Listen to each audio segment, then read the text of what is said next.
Floss Tube, and you're watching Stitcher's Pit. Today I want to talk about careers in cross-stitching. I like to think that for every hobby out there, there's a job that you can do, you know, so you do your hobby full-time and make a living. You might not have the greatest living, but I mean, you should have something. You know, for like comic book fans, you know, you could be an artist, or you maybe open a comic book store or something. For like athletes, you know, you become a gym teacher. People that are like intolerant of other cultures and religions, well, they become president. That ought to get me some thumbs down. But I was thinking like maybe cross stitchers could like work in hospitals, like as like the surgeons that stitch up wounds, you know, like you could do all your designs on people, like after they have surgery, like oh, I got my appendix removed, but you know, check out the chatelaine that you put on there. I mean, that's like, the detail is incredible, you know. Or you know, I'm down one kidney, but I'm up a primitive rabbit. Which, by the way, I don't think hairs have really evolved that much. So I'm not a rabbitologist, which is the technical term. It's Latin, but I really don't think they've changed that much over time. So stop being so pretentious and get off your high Ferraris, you meatball monkeys. It's just hair. But another career could be a sketch artist for the police. You know, like, just all you need is just a detailed description, and then in 9 to 12 months, you guys would have a pretty good stitch drawing of your perp. But I think that probably the best career for cross stitchers would be supervillain. Because for a bunch of introverts, wiping out the entire Earth's population's got to seem like a pretty good idea. That's just to start off with. And if you get caught, they send you to jail. You just stitch all day in the peace and quiet. It's win-win, you know. You might need Janet from A Stitch in Time to show you how to make a shank out of a bar of soap. But I think it'd be worth it.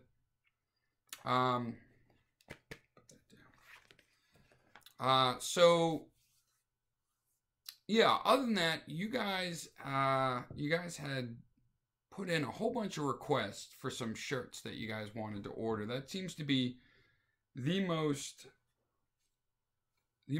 requested thing that we have. So here they are. Your Jimmy Floss Tube Fan Club shirts. A bunch of freaks. That's all you talk about here. Hopefully pretty soon, by the time I have this up, these shirts will be available on our website, which is Supmang Tees, SUPMANGTEES, on Etsy. And I didn't want to charge a whole lot for them, so I'm just, if you want to buy them, it's just like for the shipping, the ink, and the cost of the shirt. And if we go through these pretty quickly, I'll come up with another design or a different color for the shirt or something.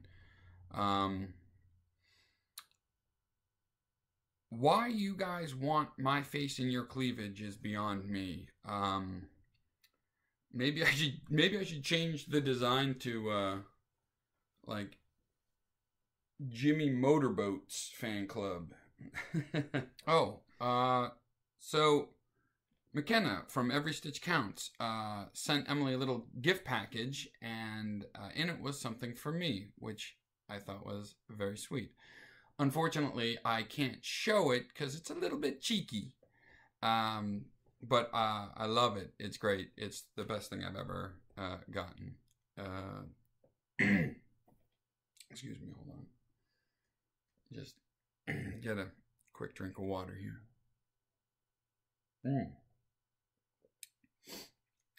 That water's it's a little salty.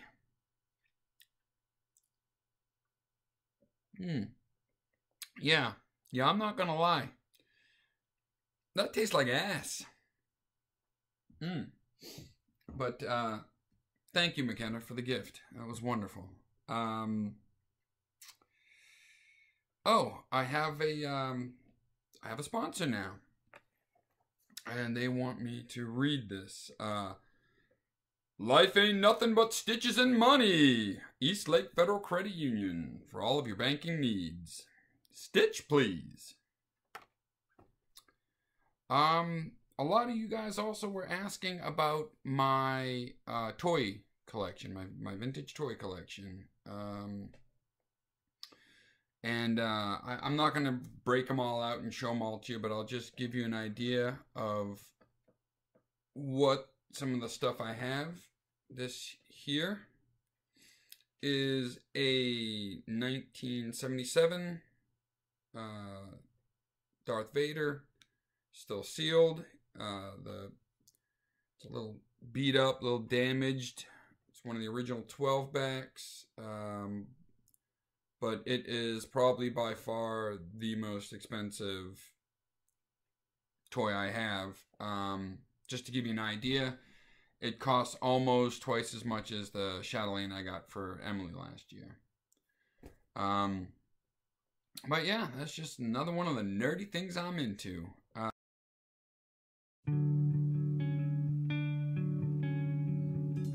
We are here with mischievous Laurie. That's right. Hi. And we are talking today about careers in stitching. Do you think that there's a job market out there at all for stitching? Like if someone wanted to quit their job and just do stitching, do you think they could do it and make a living? I mean, people design all the time. You know, designers. There's the model stitchers. Right. Okay. So, but I don't know that they make a living from it. Well, I'm sure the CEO of DMC is probably living it up pretty well right now. But like, what about like actually producing a piece? You know what I mean? Like, is there a market out for that? You think someone would buy that, like a piece of art? You know. It's a possibility. I'm sure if there's a big name attached to it, a big artist attached to it. Okay. If Laurie went up there and did that. So if your name was like Laurie Rembrandt, you'd be much better off. But if it's just Laurie me, it's going to be in a thrift store for $5. So you think that you have to be more on the production end of it, like. I got you. All right. I have to be a worker bee, not a queen. Well, do you think you personally could stitch and be happy? Because once you do something for money, it ceases to be a hobby and becomes a job, and it becomes, I don't know, maybe a little more difficult to do it. Do you think that you would still enjoy it as much doing it full time? If I could do it full time, yes. But now, no.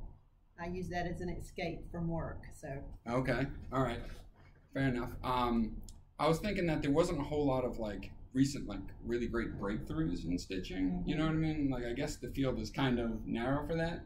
So I was kind of thinking of some ideas that maybe we could market. Okay, I'm following you. Okay, so how about like the floss that you use? Make it like dental floss, so you could do your teeth and stitch at the same time. I've done that. That's disgusting. I was joking. You're nasty. No, but like, so you get a little bit of dinner in with your... Yeah, you're stitching after dinner. You got a leftover piece of string. What is that? You don't want to get up. You don't want to move all of your stitching. I got you. So you just kind of get it and then keep going? Stay away from people's orc jars. What about like flavored floss? Like, reds would be cherry and yellows would be lemon, and it'd be like Starburst. And I guess that would be good for those that lick their floss when they thread the needle. But do you think people would just You think stitchers would just sit there eating all their thread all the time and chewing on a big wad of thread? Yeah. No, I don't think they'll do that. All right. Well, we'll work on those ideas. So you had said, okay, going back to your job, your actual current job, you said that you stitch for about 45 minutes on your lunch break, and or you'll flip it, you'll stitch 45 minutes at your house, whatever. So that's a pretty good amount of time to be on a lunch break. Most people don't get that much time. Plus, you still got time to eat and stuff in there too. So I was wondering if you would give me 3 guesses to guess what your job is. Because I have no idea. You might have already said on your videos what it is, but I don't know what it is. So I'm gonna guess. I'll take 3 guesses at what you do for a living. And I've seen your house from your videos, and I've seen where you vacation. So I'm gathering from all this and the fact that you get a nice long fat lunch break. My first guess would be, are you a circus carny? No. Like you guess people's weights, or you operate the tilt-a-whirl, something like that? No. No? No. Well, no, I guess I am. I do. I'm the ringmaster. Oh, all right. You're the one bossing people around with the whip. I got you. All right. My second guess would be like you're a beaver trapper during the day and then a crime-fighting vigilante at night. That would fit too. I fight crime during the day at work, and I get home and I round up the monkeys and the beavers and trap them up. Got a house full of teenage boys most of the time. Fair enough. They smell like beavers. How many boys do you have? I have one boy, but where there's one, there's always more. There's 2 to 3 at the house most of the time. I got you. From house to house to house. With game systems. Yeah, right. Yeah, that's the new thing. My third guess would be that you're a trust fund debutante about to release your first sex tape. Oh, no. You've already done that? No. That's not going to happen. No. I did. I released a floss tube video. That's your sex tape. Yeah, that is the Flossers, the Stitchers version of the sex tape. That's right. Is this right here? So what? Tell me what you do. I'm a postmaster. Are you really? You seem way too cheerful to be a postmaster. You think people just assume that you're. So that's where you carry your piece and. Yeah, you can't be a friend. You've got to be a boss. You got to separate the two. So I've been to quite a few post offices, and I've noticed that the larger post offices that are like more busy tend to have more irritable employees working there. Now the smaller ones are great. They usually only have 1 or 2 people back there, but they're usually very friendly, very helpful. That is me. You're in a smaller one? I have 6 small ones plus mine. 6 small stores? Small, rural, very rural. Really? They don't. Plus so mine. I didn't know that. So it's like you're a regional type thing. Oh, I didn't know that. It's called an AO. Yeah, learn something new every day.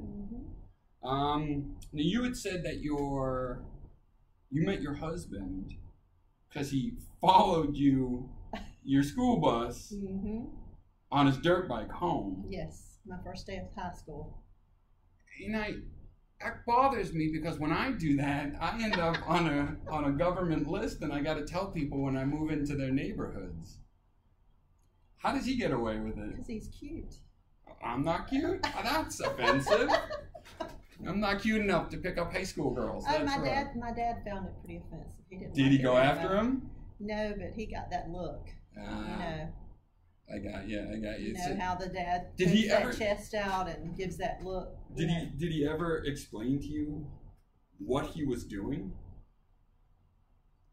No. I mean, it was understood. Well, I mean, like there was no one else on our road. Our road was about 6 miles long, so there was 2 people there. One was an old man, and we were the other family. So we knew why he was there.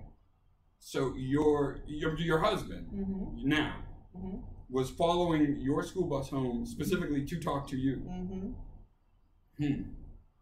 That's crazy. So he knew you from classes and stuff like that. But you didn't really. That first day. Oh, wait a minute. So that was not only the first time he met you and talked to you. It was the first time he had noticed you existed. Yes. Did you ever see him before? I didn't notice until that minute. No. And I'm assuming if your house is as rural and small as you're saying it is, I'm assuming it was a pretty small school. No, actually, there was no school in the small town we were in. Okay. So they bused us to the larger city. Ah. So I was on the school bus 2 hours in the morning and 2 hours in the evening.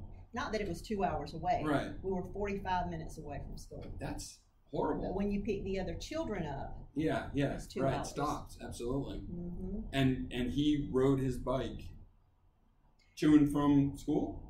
No, he rode the bus too. That's why he knew I was on that bus. Oh, so he he got got off the off. bus, He got off the bus on the bike, and and followed. followed you. Well, that's different. Okay. That's stalking. Okay. That is completely wrong in every way. Is he He same stalks age? me to this day. No, he's 2 Is hours. he- 2 years. is that- 2 years older. That who's out there with the binoculars in that bush no, out there? No. 2 years older? Mm-hmm. So you were a sophomore, he was a senior? Mm-hmm. No. I was a freshman. I And he was a started high junior. school, and he was actually a sophomore. Oh, okay. All right. I got you.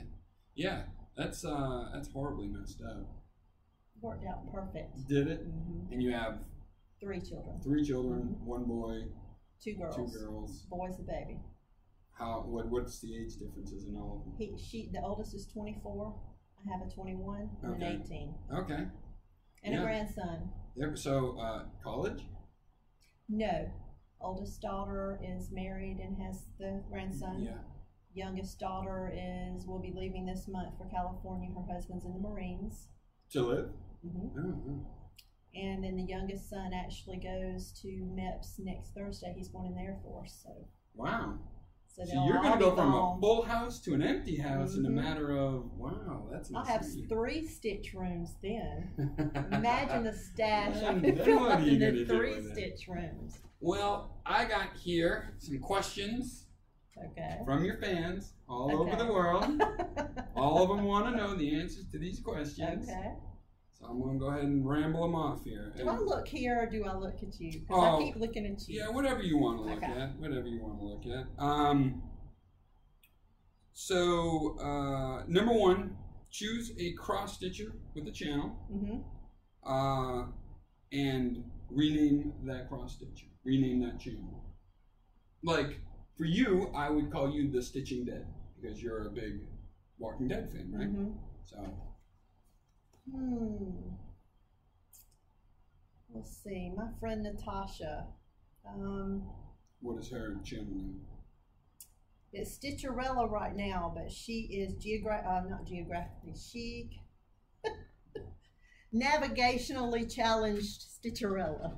If you're with Natasha, you're going to get lost. Is that really? Yes. You know they have yes, GPS yes. on like phones and cars and everything. But now. she's busy. She has things she needs to tell me. So, we make misturns, or one day we ended up on a dead end street. Good. That's horrible. So, That's yeah, horrible. navigationally challenged Stitcherella. Stitcherella.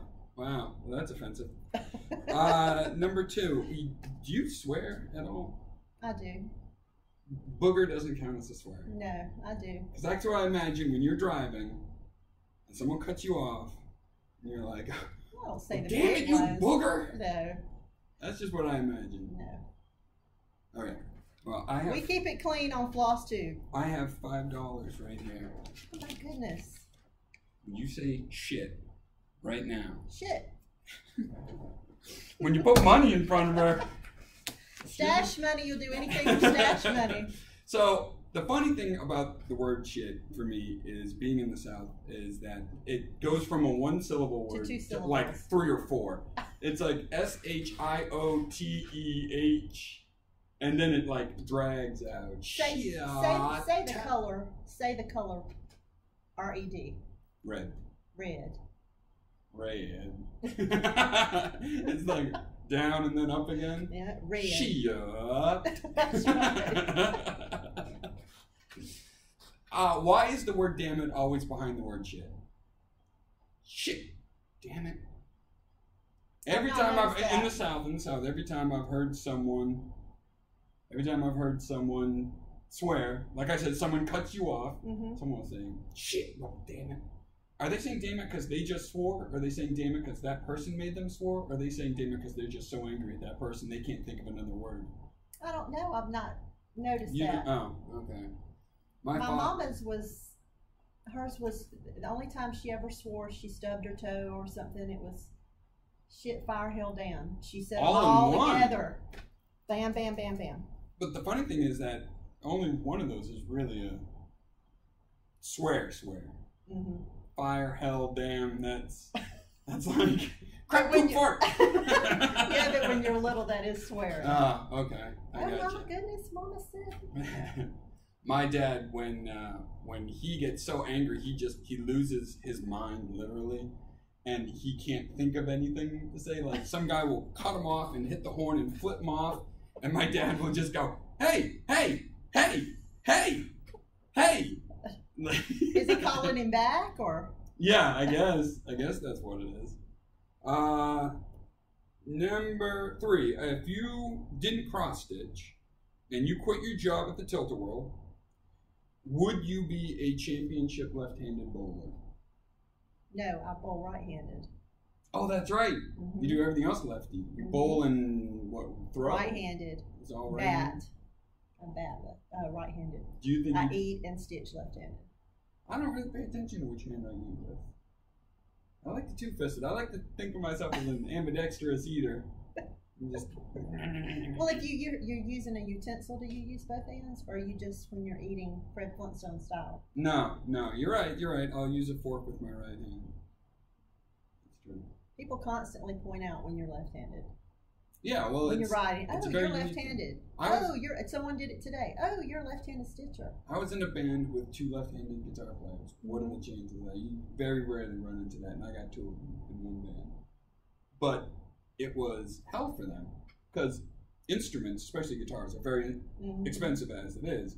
Now you have to special order one to be left-handed. It like jacks up the price even more. Wow, I didn't know that. Yeah, it stunk for them. Is there any disadvantage to being left-handed? The scissors. Yeah. I mean, just cutting. So, I mean, I've learned to use my right hand with them, but scissors, embroidery scissors are not for left-handed people either. Okay. So bowling now. Would you championship bowler? By this time now, you'd have been pretty damn good if you kept playing. I could do it. You're gonna be a championship bowler. So you're gonna fight crime at night. Mm-hmm. You're gonna trap beavers. Corral the beavers at night. Beavers bathe themselves. Okay, and then hose down the beavers. And then bowl in between guessing people's weight at the Tilt-A-Whirl. That sounds like an interesting job. All right, the 4th one, and this is a spoiler for everyone. If you're watching The Walking Dead and you don't want to know a bunch of people that died, you're probably going to want to skip this part right here, because I am going to. Don't quiz me on this last season. No. It's all seasons. Oh, okay. Well, it does. You can't do the last one because I missed the 3rd episode, so I refuse to watch any more after that until I can watch them all in order. Was that season 6? This past one. Mm-hmm. Okay, then I'll cut out the last 2. But I'm going to name the character, and you say how they died. Okay. So again, if you don't want to know any, this is from seasons 1 through it'd be 3. You're gonna want to turn this off. Otis from season 2. How'd he die? Otis. Yeah, these are obscure characters. Otis. Otis was the one that accidentally shot Carl at the farm. He was shooting at the deer. He was on Herschel's farm, and then he got killed. He was eaten. Yeah, well, they were all pretty much eaten. They were all out scavenging. I don't remember the reason, but they were out scavenging, and he got left behind, didn't he? That's right. But do you remember how he got left behind? He did get eaten by zombies. You're right. Didn't Daddy do something to him? It was Shane. Oh, And Shane, remember him and Shane went to get, I think it was medicine, and the walkers had surrounded them. So medicine for Carl because he had gotten shot. And so he shot him in the leg and left and the zombies all went after him. I didn't remember Shane shooting him in the leg. I just remembered him getting eaten. What about Sophia from season 2? That is Carol's daughter. Mm-hmm. She got separated from Rick in the woods. That's He right. told her to stay put, but when they went back, she was gone. She was gone. And then she ended up in Herschel's barn. Right. Who killed her? Who killed Zombie Sophia? It wasn't Carol. It was not Herschel. That's right. Was it Rick? It was Rick. That's right. See, I forgot all about that. I remember her being a zombie, but I don't remember who actually did the shooting. Dale, season 2. One of my favorites. I love him. He was one of my favorites too. Weren't they out in the field in front of Herschel's when he died? And the walker came and got him. Was that the walker that was the one in the well didn't come out of the well? Right. But it's right. around that. Yep. I don't remember. I knew he got bit, but I don't remember the circumstances either. Carl had seen the walker out in the woods and didn't kill him. That's right. And the walker he was stuck in the mud. That's right, but he got out when he was coming after Carl. But it ended up Daryl actually ended up killing Herschel before he came back. But I would have taken Carl or Daryl because it was that little bastard Carl's fault more than it was Daryl that died. What about Shane? From season 2, at the end of season 2. Rick killed him. Rick killed him the first time. That's right. Rick stabbed him. In the second The question, time, yeah, like, he came back. He came back, after. yeah. And I forgot who had shot him when he returned as zombie. He went after. It was Carl, wasn't it? It was Carl, right? Yeah, I had completely forgot that. Because Shane, Rick couldn't do it. Right. From season 3, Merle. His brother killed him the second time. That's right. He did. Daryl killed him the first time, and did he shoot himself? No, it was. No, he was too egotistical. That's right. He was one of my favorite characters, though. He was the biggest. He was the biggest dick, and everyone hated him. But you love to hate him. Yeah, you love to hate him. That's true. I don't remember. The governor shot him in the barn, and that killed him. And then he came back, and that's when. But you were right, though. Daryl was the one that actually. But he would have made a much better bad guy than the governor. It's true. It's true, especially with that like hook hand or whatever the hell he had. He was like some crazy redneck pirate. Sawing his own arm off just to survive. Yeah, but in the South, some redneck dudes that'd be like, I'm gonna saw my own arm off, and I'm gonna come back and I'm gonna kill you. Yeah, I'm gonna get you. That's gonna hurt, but I'm gonna get you. Yep. The last one would be Andrea from season 3. Andrew died. She was left in the room with the governor.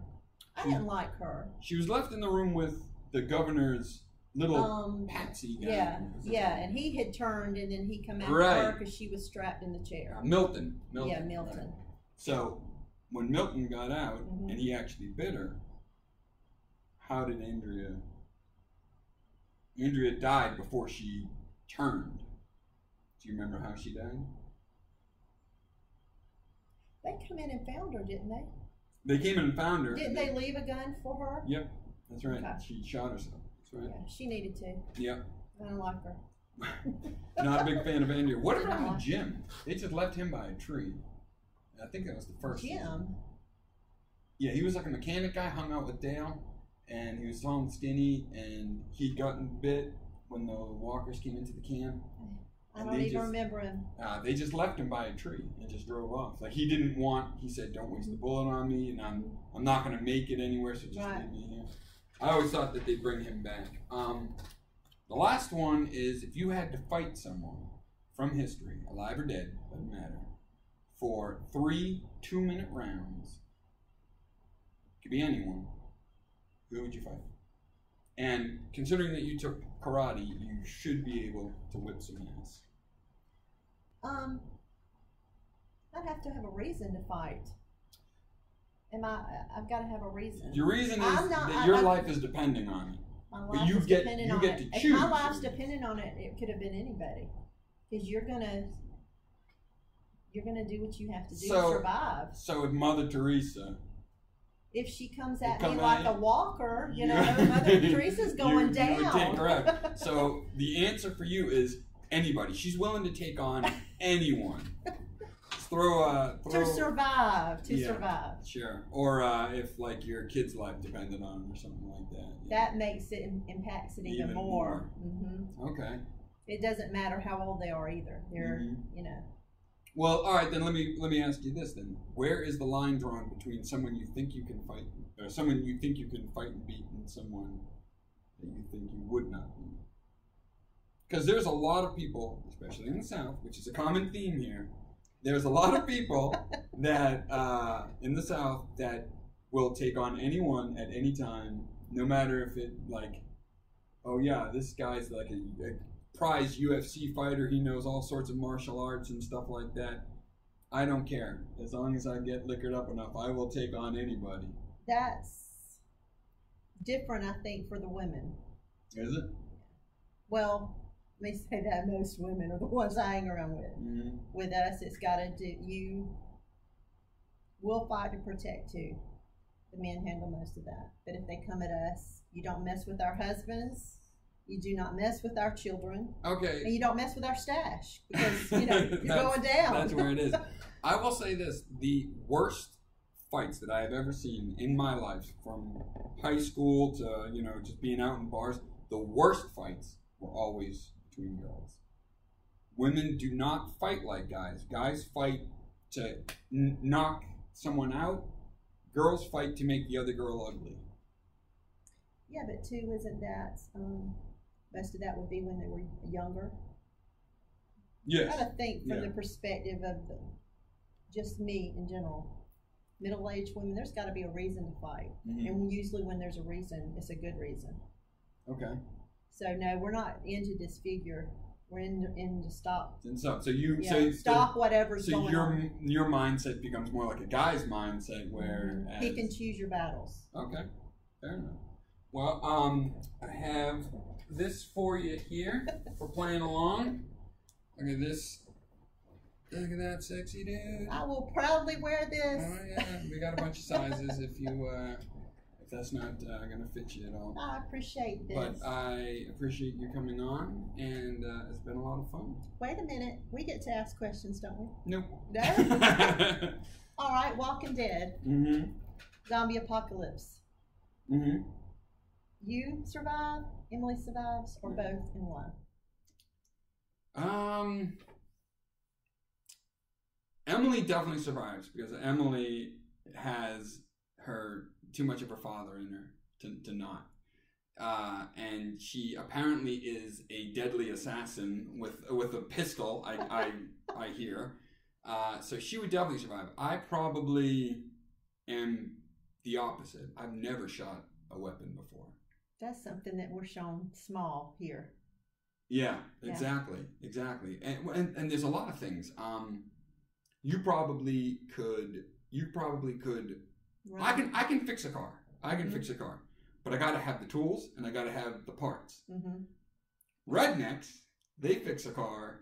They'll use that twig, that rock, and some pantyhose, and they will make that engine run with duct tape. Yes, exactly. Everything can be fixed with duct tape. So I think that if I hid behind Emily and kept the whimpering as low as I could and just followed her around, I think that I would survive. But if I was on my own, I don't know, that'd be a tough one. If you were ever Sophia and she said, wait right here. Yeah.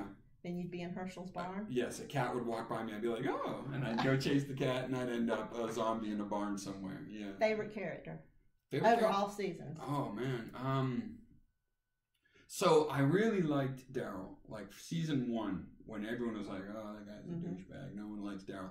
I really liked him because he reminded me of like a lot of people I knew, locally. But then as he got more and more popular and everyone like, Daryl's my favorite. Mm-hmm. I think I kind of changed it. I think I changed. Well, then top 3. Who are your top 3? I love Dale. Dale was one of my favorites. And I want to like Carl, but I just can't get over the whiny part from the beginning. He's gotten better recently. Mm-hmm. I mean, the Yeah, whole yeah. pirate thing he's got going is creepy as anything. But I don't know. A third one, maybe Michonne. Michonne's pretty badass. Mm-hmm. I like Michonne. What are your three? Herschel. Herschel is good. Herschel. Oh, who's the girl that was married to Glenn? Not Amy. No. What's her name? Maggie. Maggie. I like Maggie. Mm-hmm. I like Maggie because she gets crap done without pulling weapons on you. You know, Yeah. I mean, she has this thing where she can convince you that what you need to do what she wants you to do. So I do like Maggie. Carol. She's willing to do whatever to protect her family. Carol's a little bit like Carl for me.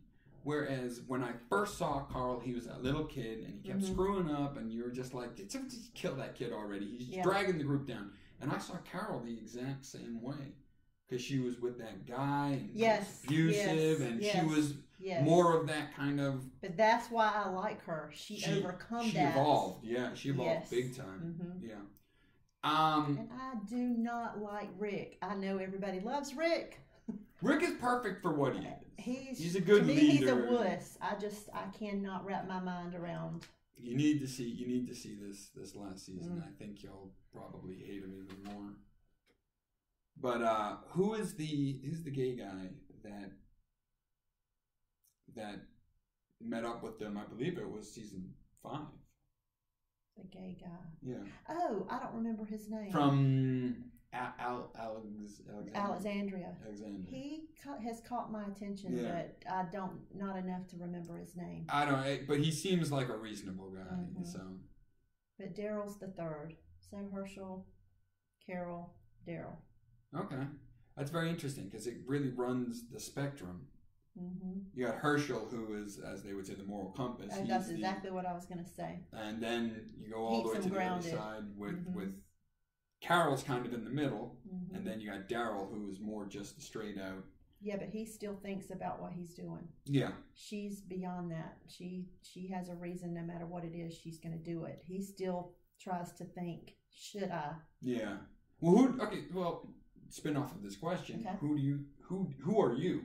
In Walking Dead, if you had to be one of the which cast member, which character do you most relate to? That is me would be Maggie. Really? Mm-hmm. See, I thought you'd say Carol. Mm-mm. But I Carol, like her. She's a necessary person in that show. But I could not make some of the choices. That little girl. Yes. I would struggle, and that's what I'm saying. It hurt her, but she was willing to do what needed to be done. But at the same point, I don't want to say she let Sophia die, but would you have left her? You know what I mean? Like, would you? I forgot how they got separated, but no, I'm not saying it's her fault, but that's how she evolved to where she's at too. That's true. Yeah, her husband and then her kid. That's true. Yeah. That was one of my favorite episodes when Shane got a hold of him. Yeah, that's right. That's right. They were down by give him a beat down by the waterside. That's very true. Yeah. What you said you're 3 episodes in? Yeah, I saw the first one, which I hated, by the way. Yes. There are so many odd things that they've shown us in that show. Yeah. That I was disappointed. We knew someone big was gonna, Yes. Yeah. Yeah. That was a huge backlash. What they shown was just a little over the top. Yeah. My mind was already going there, but I didn't want to see it. So your last memories of Glenn is, and Abraham was one of my favorites at the time too. He was just the man, and that would be my husband. Actually, there's I forgot all about the Abraham, the girl, and then who's that nerdy guy with the mullet? Eugene. You gotta love Eugene. You gotta love that guy. But yeah, that was huge. That was a big backlash there with that. Like, people, like, their ratings dropped off huge after that first episode that you're talking about. Yeah, I watched that one, and I think the next 2 where they have Daryl Okay. He's in Yep. the cell, and then Yep. they did the That song gets caught in your Yeah, hand, yeah. and then I think that's those next two, and then that was it. I missed it for some reason, and I don't want to watch them out of order. Yeah. I'm not going to give away anything, but it goes into very strange. It's a season that's not like any other season. But is it setting up for this one? And that's what they tend to do. You have a really long dry spell, Yes. and then all of a sudden, wham! Right. And that's what keeps me coming back. Yeah. I don't know. A lot of people, like you're saying, after that first episode, a lot of people just didn't come back. You know, it's like they lost a family member. Oh yeah. So they just quit. quit. Oh yeah, that's exactly how I felt. I don't know how many people actually cried. Yeah. I didn't cry, but I remember just sitting there. I'm sure my mouth was in my lap. My children, you know, they're all teenagers, watch it with us, and they were all the same way. We didn't even know what to say. Yeah. Emily, when Dale died, Emily cried.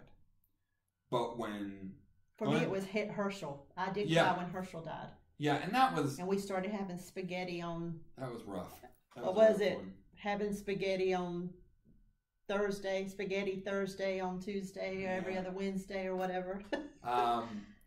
But when Glenn died, like she couldn't bring herself to cry. She was just like, "Damn," you know, like it was more of a reaction more than a oh no reaction. Right. You know? But it's like you said, no one wants to remember. That's not how. Yeah, you want that. We've been watching him for 6 years, and he's no. Yeah, exactly. Don't want to see it. Yeah. Okay. Good. Yeah. Answered everything. You done grilling me? Yeah. Am I free to go, Warden? You are. All right. Well, thank you very much. Back to the room of stitchers. Yes. So, thanks for watching again. Before I go, though, I wanted to answer a question someone had. They asked me who my top favorite floss tubers were. And even I know that that's a trick question. The answer is Emily, and then the last one's going to be Emily. I was born the day before yesterday, not yesterday, so, you know, even I know, to quote the great admiral, it's a trap. But if I had to say my top 5 favorite cross-stitchers of all time, not including Emily, I would have to say, and this isn't in any order, but there would be Jesus. You got to have him first. He gets a little preachy, but you look past that. Plus, he only allows like 12 followers on his channel at a time, and that's just annoying. I would say Siegfried, but not Roy. The Hamburglar. Helen Keller, but you got to be really into some abstract stuff for that. And her alphabets are always in Braille. It's really difficult to get into. And then, of course, last would be Aquaman. So thanks for the question. Thanks for tuning in. And as always, go floss yourself.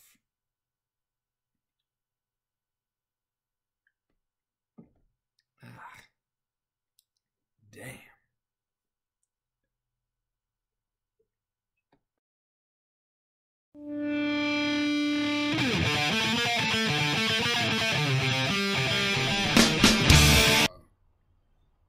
Laurie just broke the handle off of the air conditioner here.